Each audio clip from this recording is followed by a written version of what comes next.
ano po ba ito nga tinatawag po natin na food poisoning? So, paano po ba natin yan ipapaliwanag po sa ating mga kabombo, Doc Len?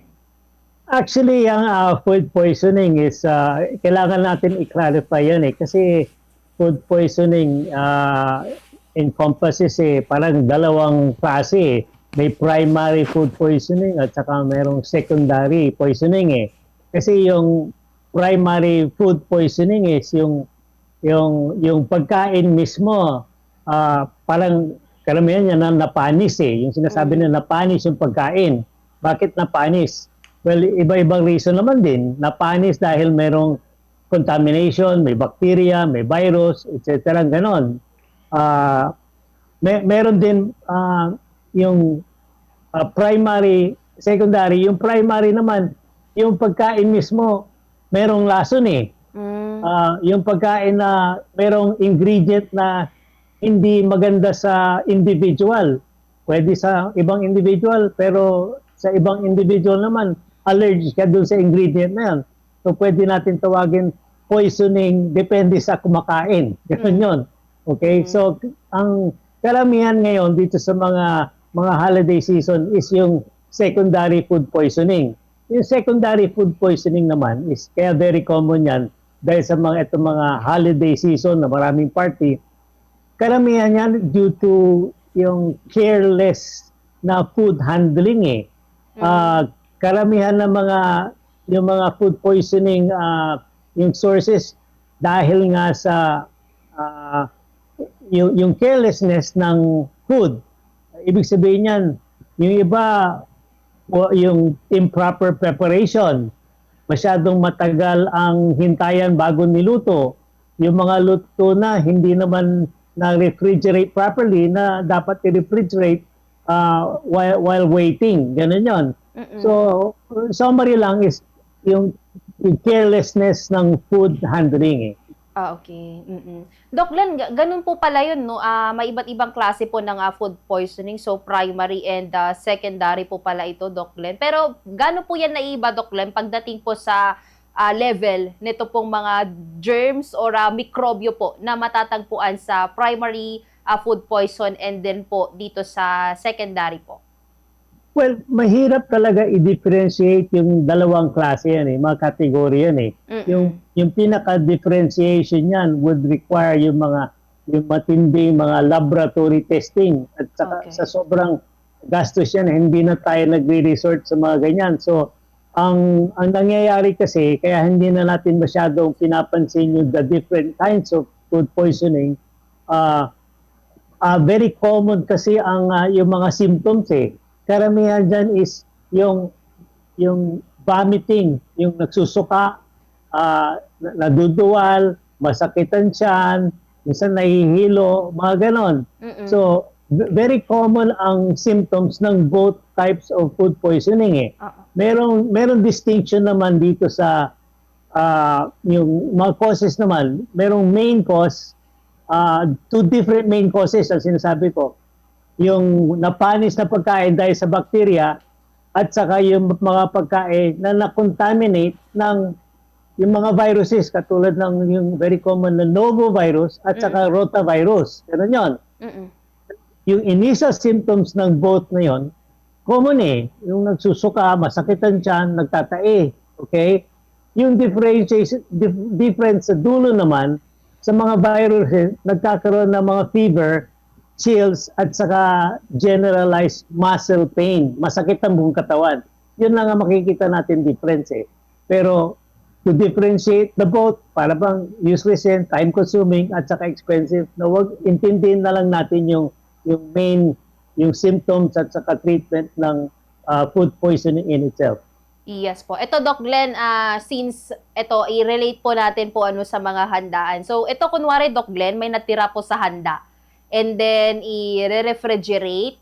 Then, kinabukasan or sa mga susunod na araw, balak po ulit kainin yung pagkain na po na yun. So, syempre, ipapainit po nila, ganito, ganyan. So, gano'n po kataas yung chance na makontaminate po yung pagkain na nireheat ng ilang ulit, Doc Glenn?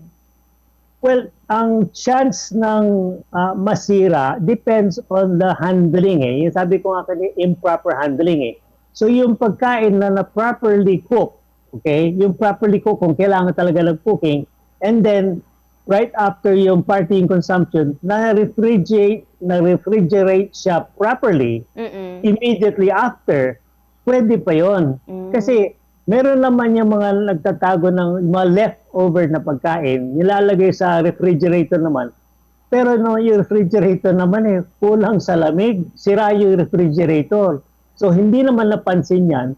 So yung susunod na kakain, hindi niya naman napansin na poor refrigeration, lumago na yung bacteria, mas lalong napanis, tapos nakain. Okay?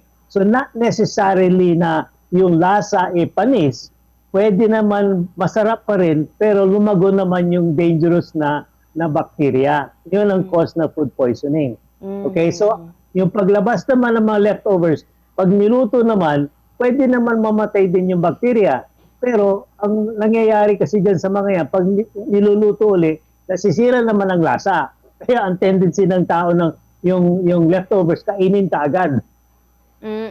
Ito, Doc Glenn, gaano naman po ba katotoo? Kasi usually ito po yung naririnig natin madalas sa mga nanay na mas okay daw na ilagay yung leftover sa freezer, at least man lang daw magyelo para magstay na kung ano man yung nilagay po nila doon, kesa naman sa ref lang. So, mas prefer daw nila, Doc Glenn, yung freezer kesa sa ref.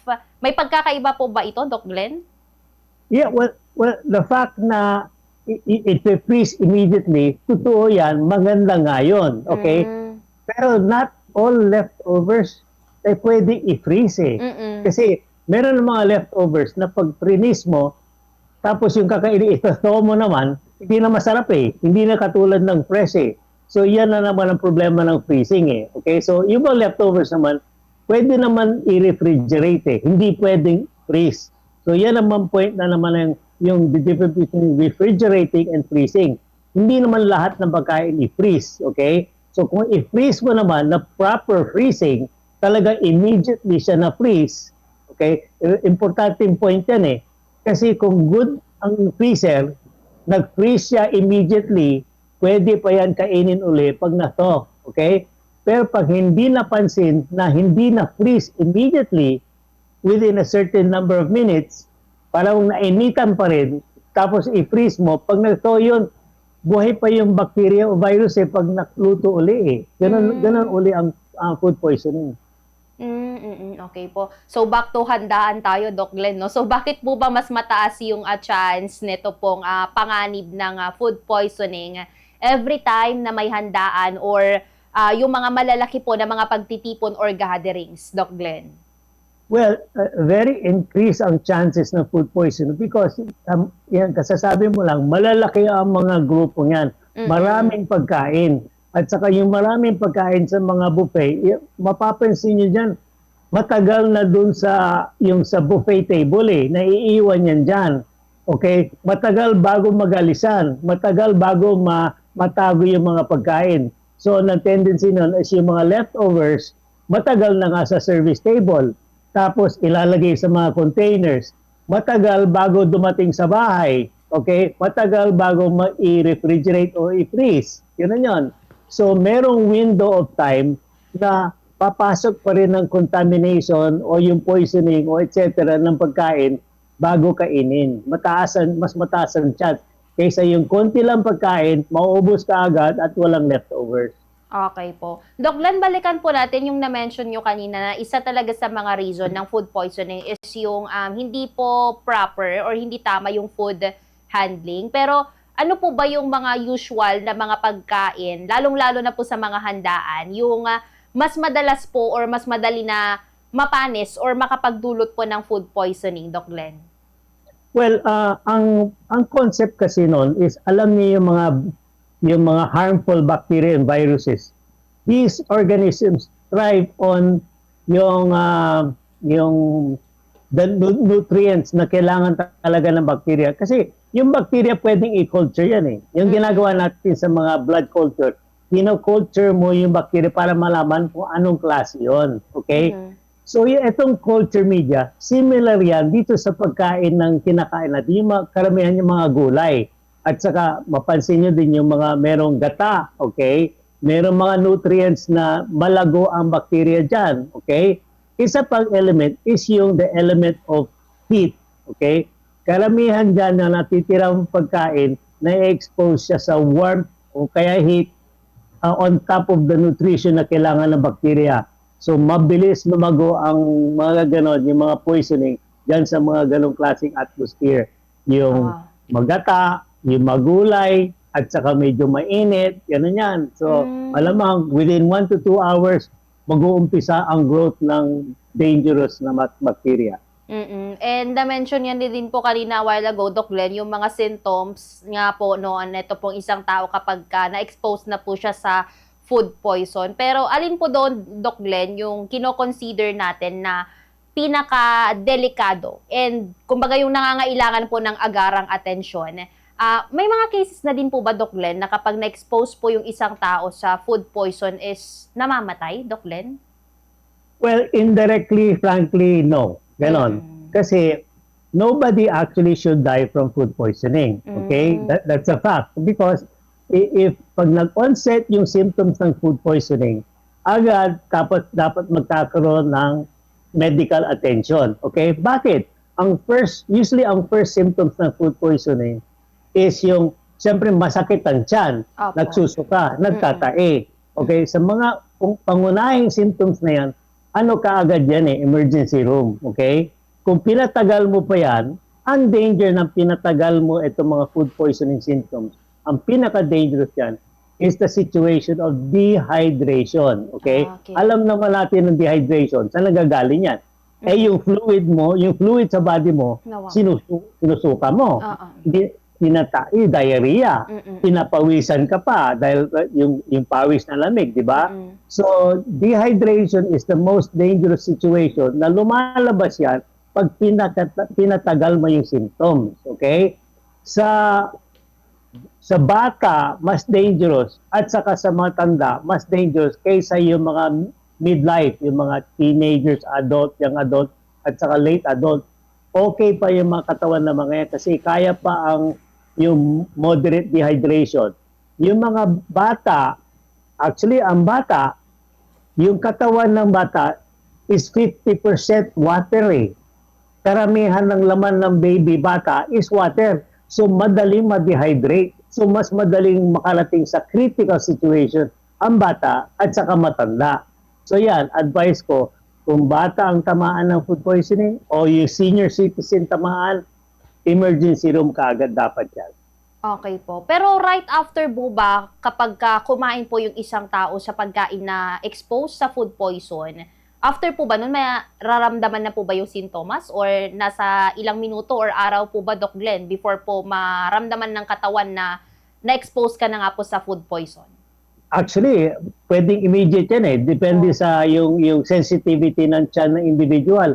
Pero usually nag-occur yan within 3 to 6 hours 3 to 6 hours after ingestion, magkakaroon ng initial symptoms Kasi kung masama talaga yung ingestion, kung marami nakain, na-irritate ang tiyan, so sakit agad ang tiyan. So marami dyan food poisoning. Doon pa lang sa party, sumasakit ang tiyan, nagsusuka na. So ano yung party time? Within the first 3 hours ng party, nandun pa naman sila. Iba nag-i-enjoy, iba nagsusuka na Minsan, sabay-sabay nga, sumakit ang tiyan. Sabay-sabay nagsusuka. Yun ang yung onset. So within the first 3 to 6 hours, pwede mag-start yan.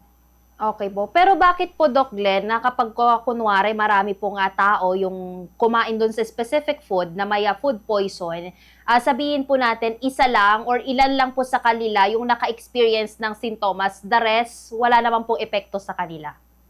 Well, marami pwedeng maging rason yan. Alam mo naman, kung pupunta ka sa buffet na pagkain, pipiliin mo rin yung pagkain. Ikaw, meron ko, alam mo, allergic ka sa ganito, allergic ka sa hipon, allergic ka, hindi mo naman kukunin yan. So yun ang pinaka-contaminated na food, yung hipon na matagal na, hindi sinabi na matagal palang nasira yon. So maraming mahilig sa hipon. So mas maraming makakasakit ng food poisoning galing sa hipon kaysa yung iba. So yung mga reasons na yan, yung non-specific, pero that could be the reason bakit hindi lahat natatamaan, okay? So meron din yung mga food poisoning sa mga matatamis, yung mga dessert naman. Halos lahat kumakain ng matamis, gano'n. So, maraming tatamaan.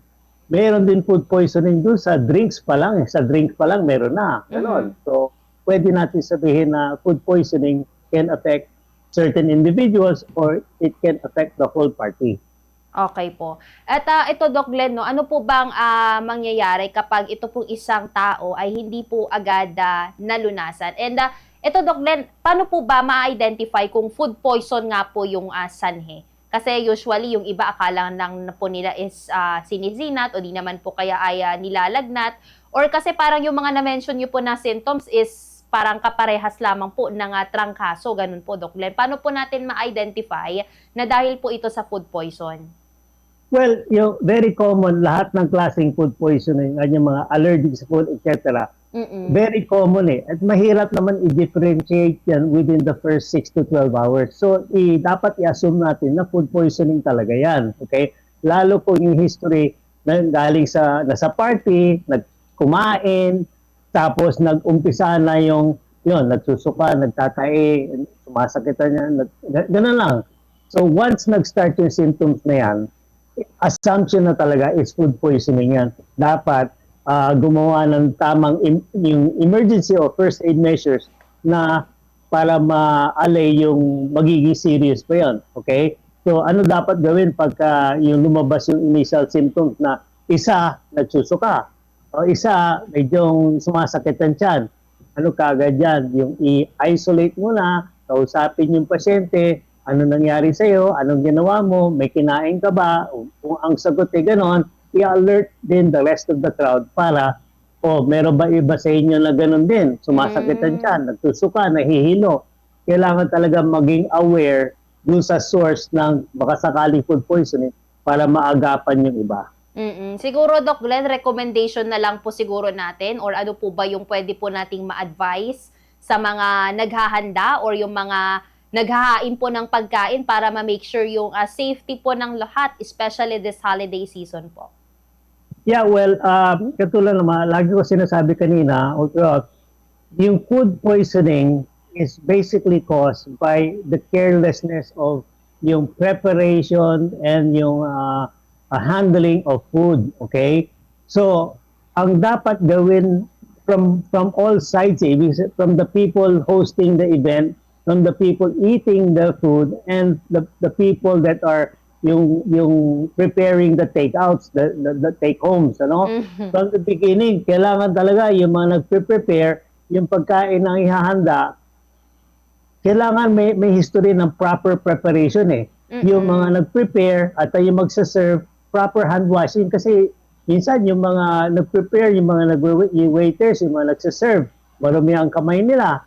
Humawag din sa mga, isa pa yung amoebiasis, galing din sa contamination ng human waste, di ba? So, madaling ilipat sa pagkain yun.